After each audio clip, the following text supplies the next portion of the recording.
Alright, this is the second video for benzene reactions. Benzene reactions, I'll write this down, is unit 14. And in this second video, we're going to look at something called effects. In the first video, we talked about 5 electrophilic aromatic substitutions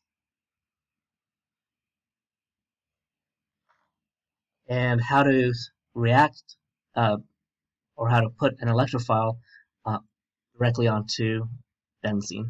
So an example of that is this. Why don't we do just bromination?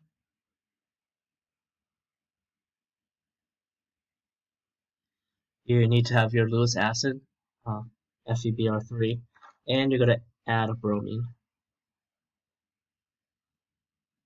to this position. Okay. Any one of the 6 carbons.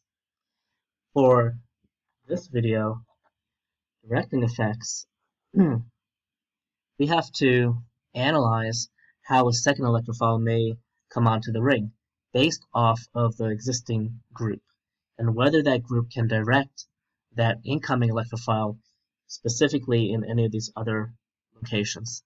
For instance, if I have, let me actually give us a generic benzene, and I'm going to use little X. If we have X and we react it with some electrophile, and I'm going to indicate that electrophile just with an E+, and you see that there are actually 3 possible outcomes. The first outcome is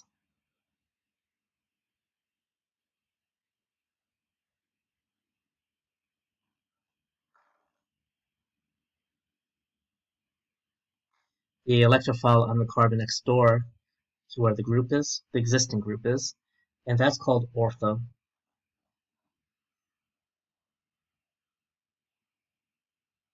That is the ortho position, or you could say the O position, relative to the location where the existing group was in the starting material. You could also have what's called para. Actually, let me do meta next. Meta would be this one right here.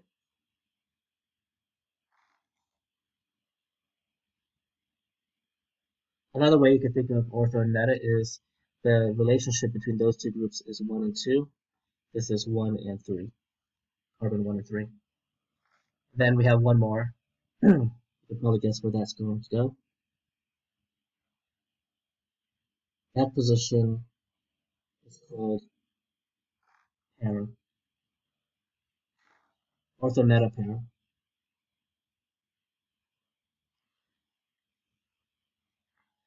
Therefore, the topic of this video is how does that X, whatever it is, direct an incoming electrophile so it adds in a specific location. It turns out that groups that direct the electrophile ortho also direct the electrophile para. So in terms of categorizing how X behaves, how am I going to write this? We're going to categorize them based on where the incoming electrophile goes. So what is X and how does it direct?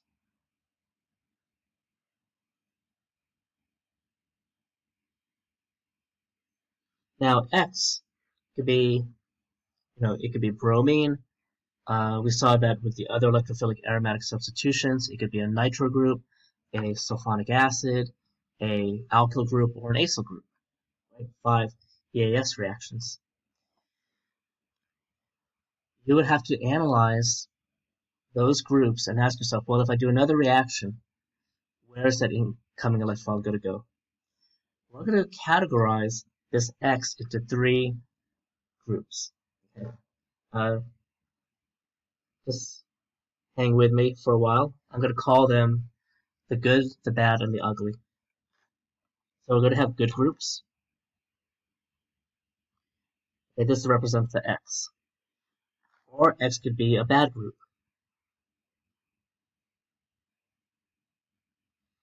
And we also have ugly groups.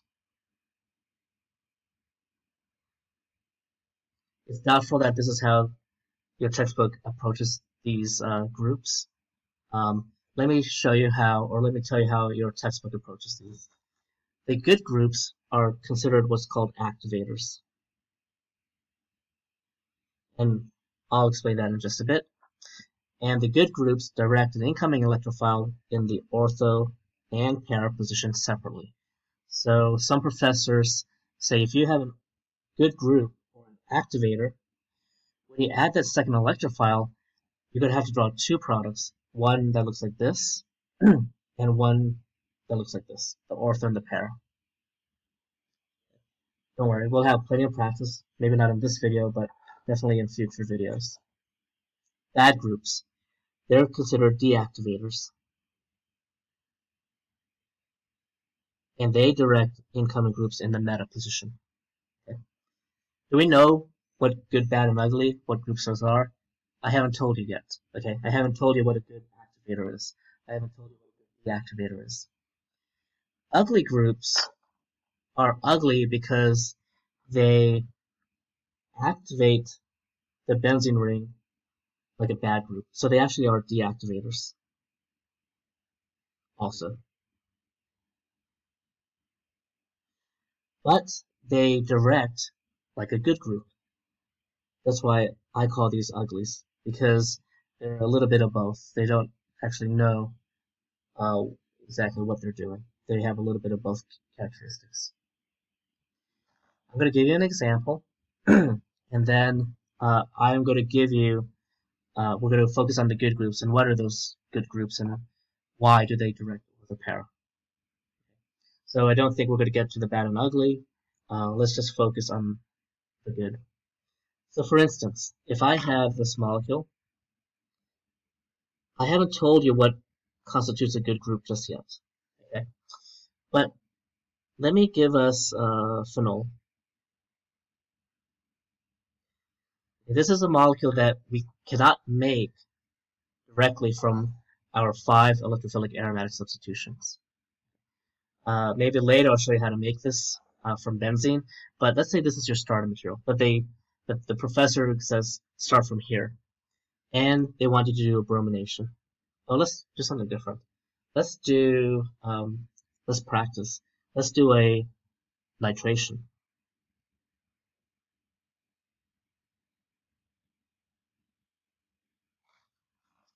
What is a good group? What is an activator? Why is it OrthoPara? This is a good group. What is a good group? The OH. OH is a good group. And because it does these two things. Why does it activate? Activate means it's more reactive than plain benzene. So by adding an OH group, it is more reactive than just having a plain benzene ring. In the future video, we'll learn about groups that actually make it less reactive. Those are called the deactivators. But activate means it makes benzene more reactive.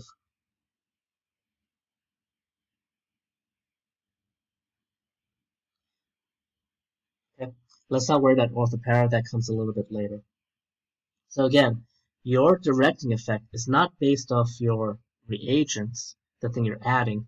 The director is based off what is already on the ring. And so I'm going to put the letter G here for good group.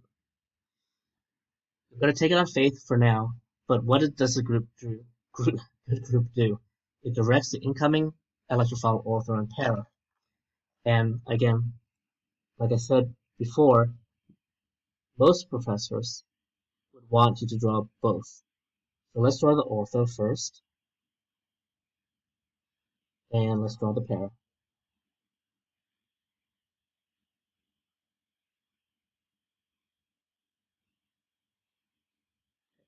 OrthoPara. No meta, because I'm telling you, and you're going to take it on faith, that OH is a good group, it activates, and is OrthoPara. Now, why is it a good group? Because what does benzene in this reaction act as? Benzene is a nucleophile.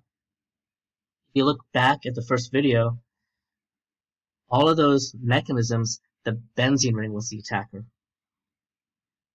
Benzene is nucleophile. So what does a nucleophile want to be? It wants to be electron rich. So you want to push electrons into the ring, so it uses one of these double bonds to attack the electrophile. So what you want to think about is you have this benzene, and how does it make it electron rich? It makes it electron rich via resonance. So one way to show that it makes the ring electron rich is to push electrons into the ring. And let me just write this here. Let's say it's more reactive if electron. That's a little strange. I thought oxygen was electronegative. I thought the dipole arrow would go away from the ring towards oxygen. Well, it's electronegative via induction effects, pulling electrons towards the more electronegative atom. But it's electron donating via resonance. So let me show you that. Now, do you ever see this in the mechanism? You don't see this resonance structure in the mechanism, but you know that for resonance, the actual molecule has characteristics. So look what I'm doing here. What is my result? My result actually is a negative charge. A negative charge where? A negative charge right at the ortho position. We also can get the negative charge on the para position. It skips the meta. See, that charge will skip the meta position. So I'm not going to draw the result. You could do that at home. But now we're getting a kind of a feel of what makes a group a good group. What makes a group an activator. I haven't really shown you yet exactly why it's OrthoPara, although you could probably guess, oh, it has something to do with being able to put a partial negative charge on this carbon right here. What else do I want to say? Oh, how did I explain that benzene is now electron rich? I explained that by saying that OH, that this group is donating electrons into the ring, not via electronegativity, but via resonance. The operative word or phrase is electron donating. How about that? So why don't we add here? It's an electron donating group. The deactivators are the opposite, electron withdrawing. Again, we're not going to see that probably in this video. We'll do that in the next video. Let's focus on the good groups. Okay? So what are these good groups? We already know that OH is a good group. Let me give you the list that you want to memorize, but there's a way to memorize these groups. They all have something in common.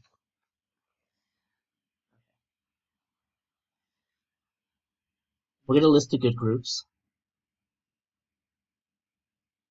Oh, by the way, a lot of you may be too young to know this, but that categorizing good group and the good, bad, and the ugly, that comes from the movie, The Good, Bad, and the Ugly. An old Western starring Clint Eastwood. I think it was sometime in the 1960s.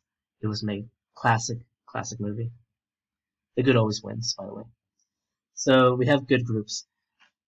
I'm going to categorize these by very activating, mildly activating, and moderately activating.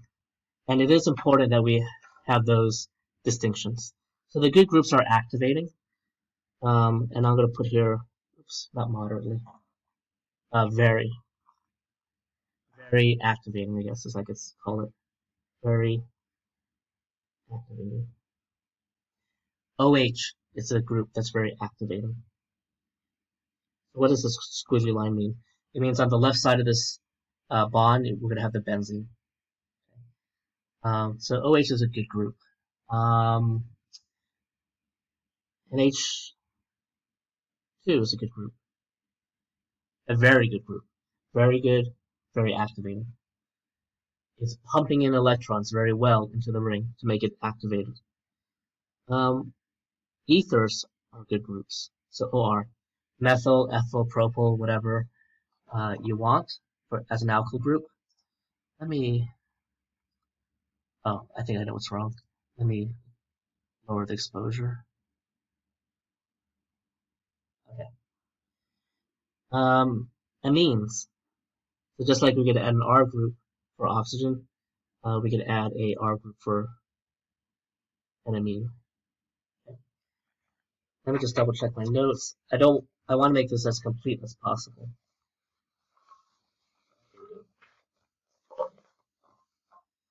Alright. Is there anything else? Nope. Those are the very activating. Moderately good, moderately activating. We have very similar. We have an oxygen, and we can have it a carbonyl group, either H or another R group. But what's important is that the ring is attached to this oxygen, not to this carbonyl group. Okay? We can do the same thing for nitrogen by making an amide. So the nitrogen, so your amide bond is this one right here, right? The N with the C double bond oxygen. Well, if your benzene ring is on this side, closer to the N side, then that group is activating the ring. And you're going to draw the ortho and the para products. If the benzene ring is on the other side over here, well, that's actually a bad group. And we'll see that later. This is all for the moderately activating. I'm good with that. And we're going to have the weakly activating. It's still activating, so it's still good to have these groups on the benzene ring because the benzene ring is more reactive, but it's not as reactive as having any of these other groups. And that's our alkyl groups. So CH3, even another benzene ring. So these two benzene rings, one on the right and the one on the left, they are activating each other. Okay? Is that all I want to do? Yep, that's all I want to do. In terms of list. How are you going to memorize this list? It's not that bad. You know that oxygen, we saw by resonance, activates the ring. So if you have an atom that is neutral and has a lone pair next to the ring, you are a good group.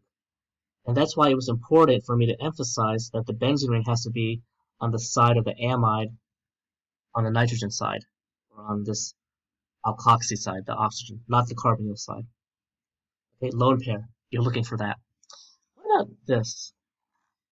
I hope you remember that alkyl groups are electron donating groups. Via what? See, these are electron donating via resonance.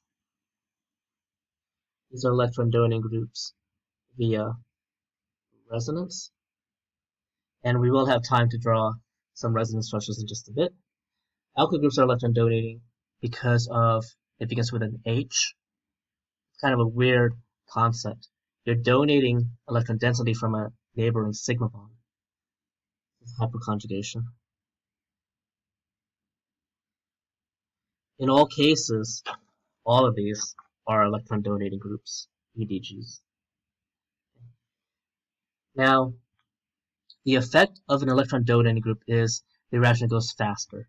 And as I said, this reaction, this nitration, goes faster if you have an OH group there.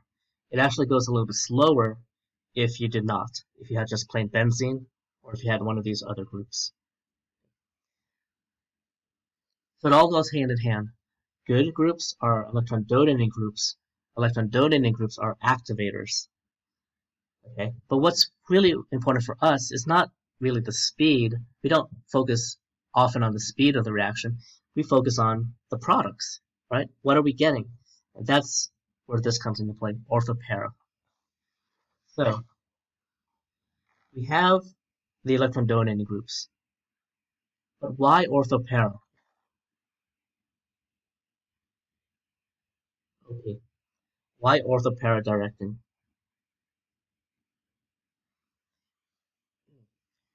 Let me draw you a couple of resonance structures. Let us say that we have this. Why don't we use, I want to be a little bit careful here. Why don't we use an OR group, OCH3, okay? And then we could have a reaction, and we're wondering why ortho, meta, or para. And we're going to ask which one.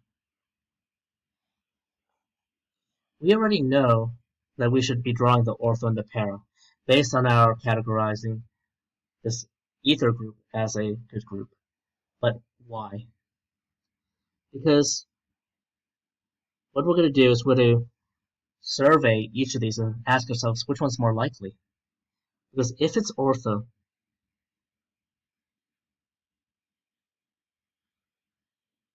OCH3, if I add the electrophile ortho, the electrophile will go where? The electrophile will go right here. E. This is the intermediate, right? And we have what's called the rhenium ion. So we are going to analyze, the answer to this is analyze the rhenium ion. Okay. We have resonance now possible. So there's your plus charge, and oh, very interesting. There were several places where I could put it if I wanted the ortho. I could put it on the left or the right. I actually put it on the left, perfectly fine. But the thing is, I'm gonna do this right now. I'm gonna do this right now. You have a good resonance structure due to this ether group, and it's this one right here. I wasn't planning on drawing this resonance structure right away, but it actually doesn't matter, right, when you draw resonance, the order. As long as your arrows are correct, mechanism arrows are correct, you're fine. So if E goes in the ortho position, your resulting rhenium ion will have a resonance where you have a plus charge on the oxygen. Where's the other? Okay. How do we get to the other resonance structures? The other resonance structures would be this. This.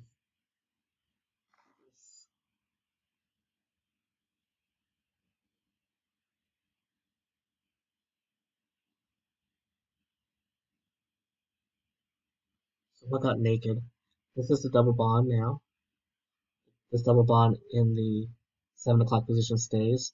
See, this carbon is naked. It only has 3 bonds. So we're able to spread the charge down to this carbon. And we have one more contributor.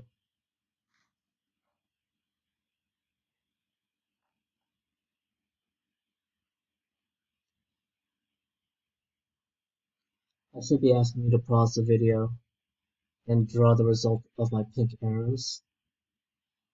I may ask you to do that in the next row. My conclusion for this is, if I put the electrophile in the ortho position, I have 4 resonance structures. Okay? And look where the plus charge goes. It goes on 3 of the carbons in the ring, here, here, and here. And then we have a 4th resonance structure where the plus charge is on oxygen. If meta, so we're going in order, ortho, meta, para. So where would the meta position be here? OCH3. So what I'm looking at is I'm looking at this ring, and if I want something in the meta position, I could go in either carbon. It doesn't matter. Let me go to the right this time. No, let me go to the left. Follow this.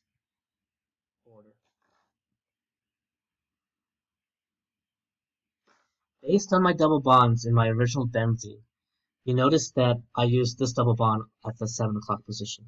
So this double bond stays, this double bond stays, this carbon is naked. Be sure you know why, as you go from here to here, why I put the plus charge on this carbon here. Because I'm using this double bond. It doesn't matter. You could do this at home. You could try to use this double bond, and you'll still get the same result. And that result is this. Let's draw some resonance.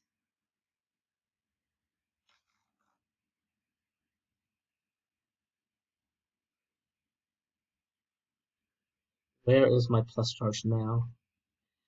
This carbon in the 2 o'clock position is naked, and I have my electrophile in the meta position. That's resonance from this mechanism arrow. Uh-oh.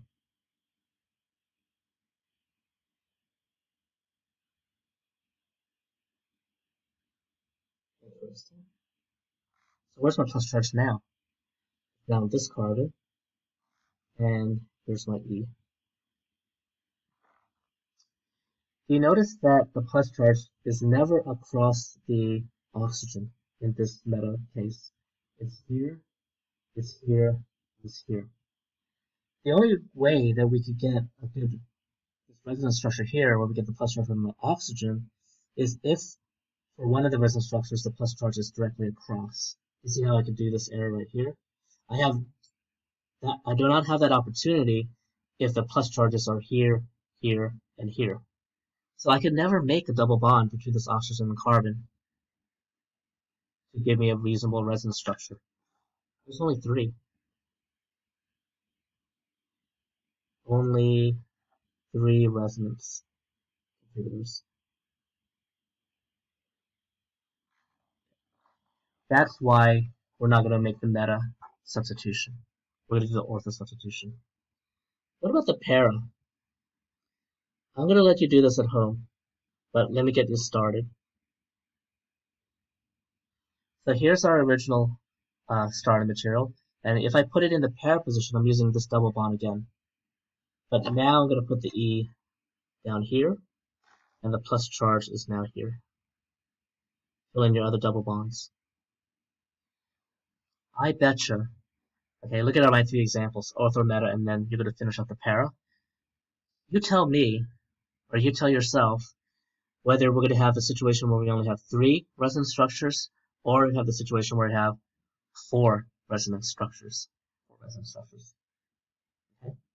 But already we've proved that it's ortho. You have to prove whether or not it's also para. And then that's what you would draw. So if you're going to brominate this molecule with a bromination, you're going to put the bromine here for one of the products and put the bromine here for the other.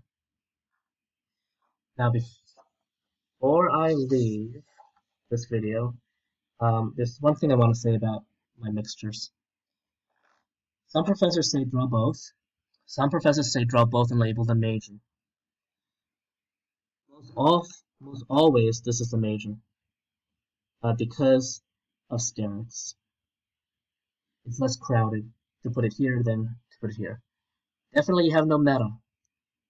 So this is the major. This still it's not major by a lot, so you still have a lot of this. Okay, I wouldn't even call it the minor. I just call it less major. And then the meta is, there's no meta. Okay. That's why, if you go back to our resonance structures, this resonance structure right here is the important one. It's the 4th one that the meta situation doesn't have. That's why it's so important to have that lone pair. That's why atoms that have a lone pair that are next to the ring are activating. Okay. What about this weakly activating? There's no lone pair there. No problem. So I'm going to skip ahead. And what if we have this situation here?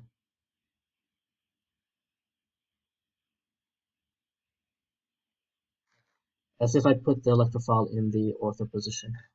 Okay. There's no lone pair. But this is still good because this is donating electron density plus charge across of it via what? Hyperconjugation. Do you remember carbocation stability? The more substituted that carbocation is, the more stable it is. By having alkyl groups up here donating electron density, that stabilizes this. So that's almost as good as having a fourth resonance structure. Okay? Almost as good as having a fourth resonance structure. Again, if you have the meta situation, that plus charge will never be across that alkyl group. I know I'm running a little bit over, but again, let's just remind ourselves what hyperconjugation looks like. You know that carbon is sp2 hybridized. So you have this, and some professors say this is dumb to do, but I'm going to put a plus in there, meaning that it's empty. Meaning that if I have an alkyl group right next door, I could donate some electron density. That's what we need. That is this. It's donating electron density into the ring, making it more reactive. Okay. So yes, alkyl groups will be considered an electron donating group, and in the good group category that directs incoming electrophiles, ortho and para. That is a good group. For the next video, I'm going to talk about the bad groups, which is kind of strange because now we're going to switch over to the meta position, which is the preferred position. And in ugly groups, kind of weird, it's deactivating, but it's OrthoPara Directing. We'll take care of the molecules or the groups that fall into these two categories. So in the next video, we'll make a list to compare with this list. Okay? Memorize.